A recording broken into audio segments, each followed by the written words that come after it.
آمین۔ اچھا علی بھائی، سب سے پہلے بھائی کا سوال تھا کہ جی وہ کہہ رہے تھے کہ بابوں سے مدد مانگ سکتے ہیں، وہ دلیل میں بتا رہے تھے، وہ خود نہیں مانگتے لیکن وہ کہہ رہے ہیں کہ ہمیں آگے دلیل دیتے ہیں کہ احمد بن حنبل نے جو ہے نا وہ اسے استدلال لیا، کوئی حدیث تھی اس میں یہ لکھا ہے کہ اے اللہ کے بندو میری مدد کرو، اس طرح کی کچھ بات کہہ رہے تھے۔ جی جی جی اب ان سے پوچھیں کہ پورا قرآن ایک طرف کھڑا ہے، بخاری مسلم ایک طرف کھڑی ہے، جا کے یہ کہاں سے ڈھونڈ ڈھانڈ کے ایک روایت لے کے آتے ہیں جس کا ان سے کوئی لینا دینا نہیں ہے۔ ہم ان روایات کو قرآن اور بخاری مسلم کے خلاف سمجھتے ہوئے ایکسیپٹ کرتے ہی نہیں سرے سے۔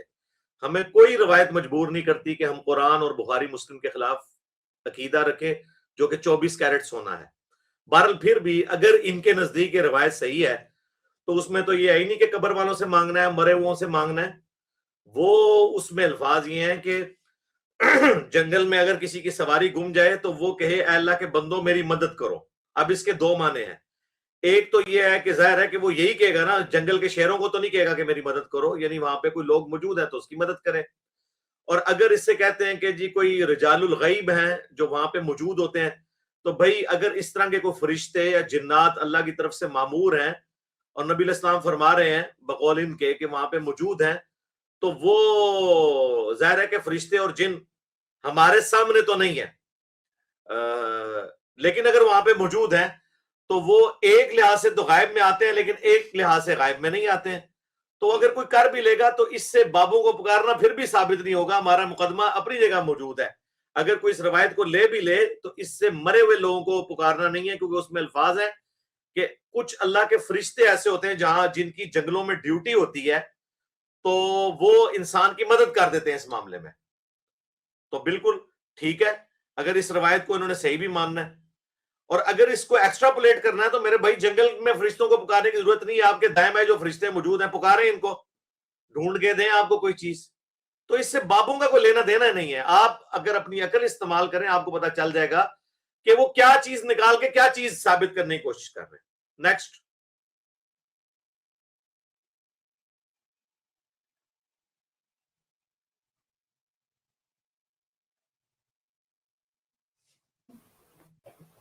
جی جی نیکسٹ۔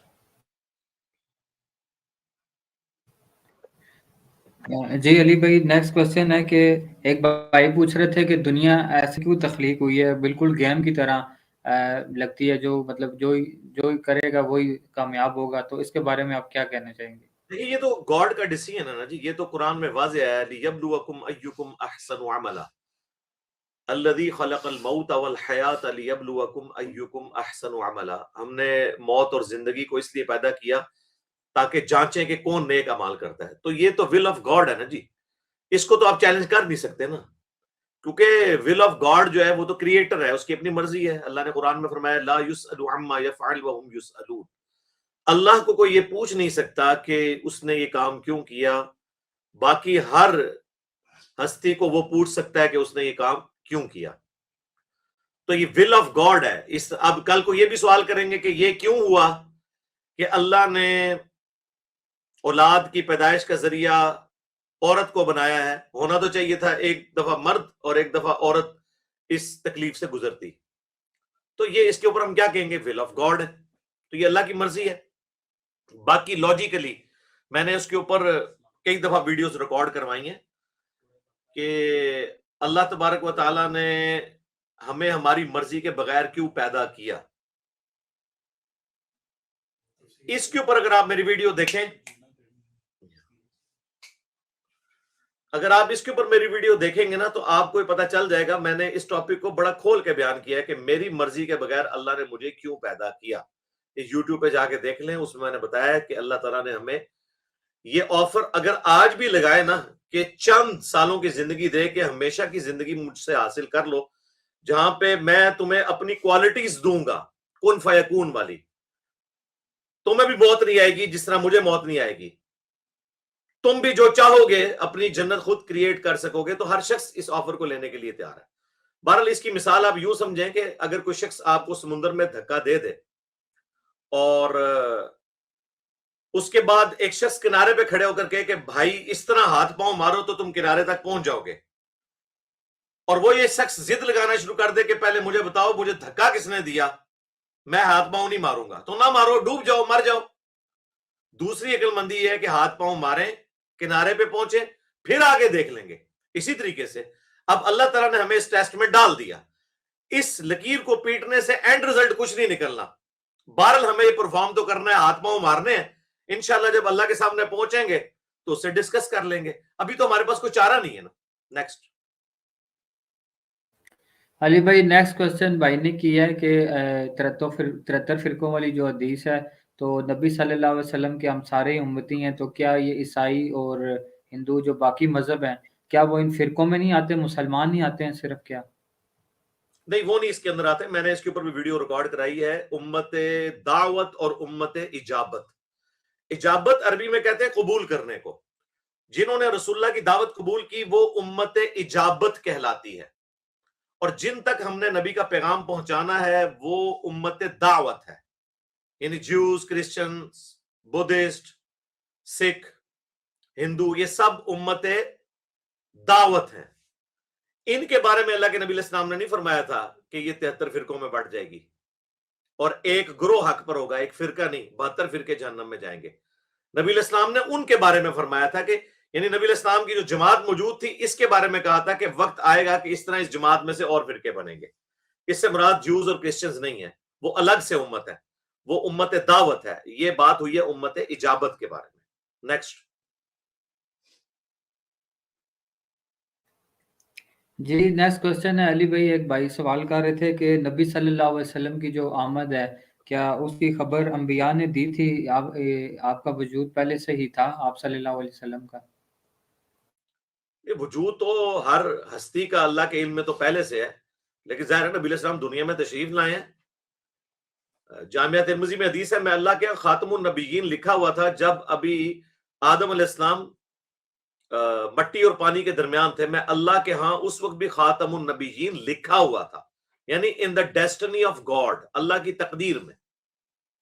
باقی سارے روحیں تو اللہ نے پیدا کی ہیں نا، ہم دنیا میں آنے سے پہلے ہی دنیا سے باہر اللہ کے پاس روح کی شکل میں تو موجود تھے، اور جتنے بھی انبیاء آئے انہوں نے اپنے سے آنے والے پیغمبر کے متعلق گواہی دی، اور اس کو اللہ نے سم اپ کیا ہے نا سورہ آل عمران کے اندر، کہ اللہ تعالیٰ نے فرمایا کہ ہم نے نبیوں سے عہد لیا تھا کہ جب ہم تمہیں کتاب، حکمت، نبوت دے کر بھیجیں اور اس کے بعد کوئی اور پیغمبر تمہاری زندگی میں آ جائے تو تم نے اس کے اوپر ایمان لے کر آنا ہے، اور اس کی پرفیکٹ یعنی امپلیمنٹیشن ہمارے نبی علیہ السلام کے کیس میں ہوئی واقعہ معراج کے اندر، جو صحیح مسلم میں حدیث ہے کہ آپ صلی اللہ علیہ وآلہ وسلم نے شب معراج بیت المقدس کے اندر انبیاء کی امامت فرمائی، اور وہ اسی وعدے کی تکمیل تھی۔ تو ہر پیغمبر اپنے بعد آنے والے پیغمبر کے بارے میں خبر دیتا ہے۔ سورہ الصافات میں آیا کہ حضرت عیسیٰ ابن مریم نے کہا کہ میں بنی اسرائیل کی طرف اللہ کا پیغمبر ہوں، اور میں بشارت دیتا ہوں اس پیغمبر کی جو میرے بعد ہوگا، اس کا نام احمد ہوگا۔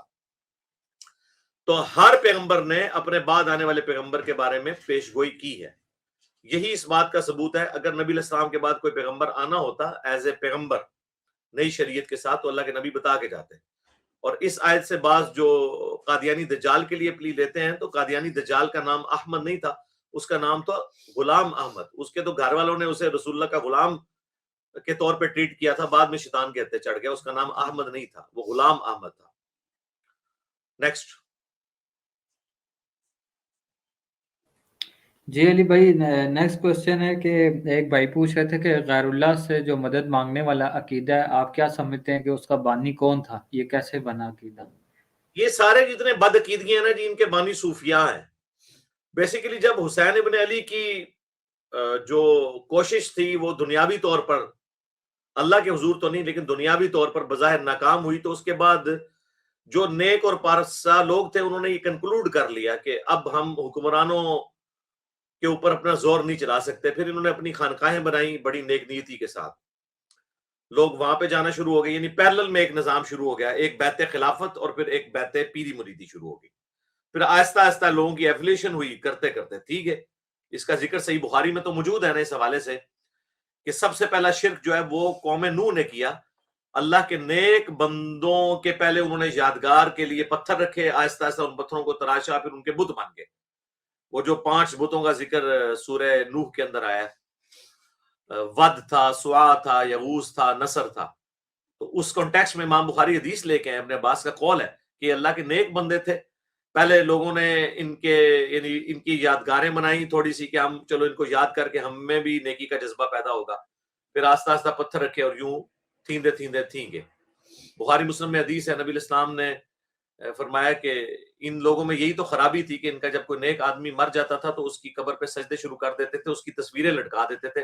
قیامت کے دن یہ لوگ بدترین مخلوق کے طور پر اٹھائے جائیں گے. وہ حبشہ میں ماریہ نام کا ایک گرجا ام سلمہ نے اور ام حبیبہ نے دیکھا تھا، اس پہ نبی الاسلام نے پھر یہ ورڈکٹ دی تھی. نیکسٹ. ایک بھائی نے سوال کیا ہے کہ میری داڑھی چھوٹی بڑی ہے تو ابھی پوری آئی نہیں ہے، تو کیا خوبصورتی کے غرض سے میں اس کو برابر کر سکتا ہوں؟ کاٹنے پر میں گناہ گار تو نہیں ہوں گا؟ کاٹنے سے خوبصورتی کہاں سے آئے گی میرے بھائی؟ میری عمر یعنی سمجھ لیں 24-25 سال تھی تو میری ابھی داڑھی پوری نہیں تھی، بلکہ 20 سال کے بعد تو میری داڑھی نکلنی شروع ہوئی اور ابھی تک نکل رہی ہے. اب تو مٹھی سے زیادہ ہو چکی ہے، 44 ایئرز پلس ایج ہو چکی ہے. ایک بار آپ نے داڑھی کاٹی نا میرے بھائی، پھر شیطان آپ سے کٹواتے ہی رہے گا. ہاں کسی نے سیٹ کروانی ہے، چھوٹی چھوٹی داڑھی رکھنا چاہتا ہے رکھے، ہمیں کوئی اعتراض نہیں ہے. میری تو داڑھی کے اوپر ویڈیوز ریکارڈڈ ہیں. اتنی داڑھی ضرور ہو جسے عرف عام میں داڑھی کہا جاتا ہے. باقی یہ سیٹنگ شوٹنگ آپ کریں گے تو یہ پھر شیطان کروانا شروع کر دے گا. ہم شریف فتویٰ اس پہ نہیں لگاتے اگر اینڈ رزلٹ یہ نہ ہو رہا ہو تو یہ آپ نے خود فیصلہ کرنا ہے. اگر آپ سمجھتے ہیں کہ داڑھی برابر کرانے سے آہستہ آہستہ جب بڑی ہوگی تو پھر یہ سیٹ ہو جائے گی تو کر لیں میرے بھائی. یہ کوئی اتنا بڑا مسئلہ نہیں کہ اس کو آپ مصیبت کھڑی کر لیں. نہ کریں تو بہتر ہے. نیکسٹ. جی علی بھائی، نیکسٹ ایک بھائی نے سوال کیا ہے کہ اگر عقیدے کے اندر شرک ہو تو اس کے عقیدے میں خلل ہو تو اس کے پیچھے ہم نماز کیسے پڑھیں؟ میں درجنوں دفعہ اس ویڈیوز میں یہ ریکارڈ کروا چکا ہوں. سب سے پہلے میرے بھائی اس کو کافر کہیں، پھر اس کے وجہ سے نماز نہ پڑھیں. اور اگر آپ میں یہ جرت نہیں اسے کافر کہنے کی اور کلمہ کو مشرک سمجھ رہے ہیں تو پھر میرے بھائی آپ کو کمپرومائز کرنا پڑے گا. لیکن میں یہ نہیں کہہ رہا کہ ضروری ان کے پیچھے نماز پڑھیں. ایک جگہ خالص دودھ ملتا ہے، ایک جگہ نہ خالص، تو یقیناً خالص جگہ سے ہی جا کے دودھ لیا جائے گا نا. تو آپ اور کوئی مسجد دیکھ لیں. لیکن جب کوئی اور مسجد بھی نہیں تو ہم اس کی بنیاد پہ آپ کو یہ نہیں کہیں گے کہ آپ گھر میں نماز پڑھیں. اس کے لیے میری ویڈیو دیکھ لیں آپ، امام کعبہ کے پیچھے نماز کا مسئلہ. بریلوی بھی تو یہی کہتے ہیں نا کہ امام کعبہ گستاخ رسول ہے، ہم اس کے پیچھے نماز نہیں پڑھیں گے. اور علماء عرب کہتے ہیں بریلوی مشرک ہے، ہم ان کے پیچھے نماز نہیں پڑھیں گے. دونوں ہی غلط کہتے ہیں نماز پڑھنے کی حد تک. باقی عقیدوں میں خرابیاں تو موجود ہیں، لیکن بہرحال یہ مسلمان تو ہے نا جی. نیکسٹ. جی علی بھائی، ایک نیکسٹ بھائی کہتے ہیں کہ مجھے کوئی ایسے طریقہ یا وظیفہ بتا دیں کہ میں اپنے قریبی جو گھر والے ہیں یا دوست ہیں ان کو دین کی دعوت کی طرف لے آؤں. دین کی دعوت کا کام میرے بھائی وظیفے سے نہیں ہوتا. یہ تو اسی طریقے سے یہ کہیں کہ مجھے کوئی وظیفہ بتا دیں کہ روٹی کھائے بغیر میرا پیٹ بھر جائے. مجھے کوئی ایسا وظیفہ بتا جائیں کہ بغیر میں پیدل چلے اور بغیر سواری پہ بیٹھے اپنے آفس پہنچ جاؤں. تو بات کرنے والی کریں. مجھے کوئی ایسا وظیفہ بتا دیں کہ میں وظیفہ کرنے کے بعد مجھے پانی پینے کی ضرورت نہ پڑے. یہ ساری چیزیں اللہ نے اسباب کے ساتھ جوڑی ہیں. اس طرح کا کوئی وظیفہ ہوتا تو اللہ کے نبی علیہ السلام بتا کے جاتے. ایفرٹ پٹ کرنی ہے، پھر دعا بھی کرنی ہے اللہ سے کہ اللہ تعالیٰ ان کو ہدایت دے. تو وہ دعا ہے، اور دعا کا پروٹوکول ہے اللہ کی حمد اور درود شریف پڑھ کے آپ اپنی مادری زبان میں دعا کریں. نیکسٹ. جی علی بھائی، نیکسٹ ایک بھائی نے سوال کیا تھا کہ ہم بابوں کے پیچھے کیوں نہ چلیں، کیونکہ سورۃ فاتحہ میں آیا کہ جن پہ تیرا انعام ہوا اللہ تعالیٰ میں ان لوگوں کے راستے پر چلا. اس ہاں کے تو بارے وہی میں انہی بابوں کے پیچھے تو ہم چلنے کا آپ کو کہہ رہے ہیں میرے بھائی. اس پہ میری ویڈیو ریکارڈ ہے. صراط الذین انعمت علیہم کون ہے؟ صراط الذین انعمت علیہم کا مطلب ہے اے اللہ راستہ ان لوگوں کا جن پر تیرا انعام ہوا. تو جب قرآن نازل ہوا اس وقت وہ لوگ کون تھے؟ نبی الاسلام، انبیاء کرام جو گزر چکے، صحابہ اور اہل بیت. اگر اس سے مراد یہ اپنے ان بابوں کو لے رہے ہیں جن کے مزار انہوں نے بنائے ہوئے ہیں تو ہم ٹھیک ہے ماننے کے لیے تیار ہیں. لیکن اس کے لیے شرط یہ ہے کہ ڈیفینیٹ تو صراط الذین انعمت علیہم نبی صلی اللہ علیہ وآلہ وسلم اور ان کے اہل البیت اور صحابہ تھے. اگر وہ ہمیں کوئی اور بات کریں اور آپ کے یہ مزارات والے بابے کوئی اور بات کریں تو پھر میں دو بابا جب بابے کا میچ پڑے تو میں نے کس بابے کو ماننا ہے؟ اس بابے کو کہ جس کے پیچھے قرآن کھڑا ہے. قرآن نے کہا صراط الذین انعمت علیہم کون ہے؟ من النبیین والصدیقین والشہداء والصالحین. ڈیفینیٹلی وہ کون سے ہیں؟ صحابہ اور اہل بیت. باقی جتنے ہیں وہ قرآن کے بعد آئے ہیں.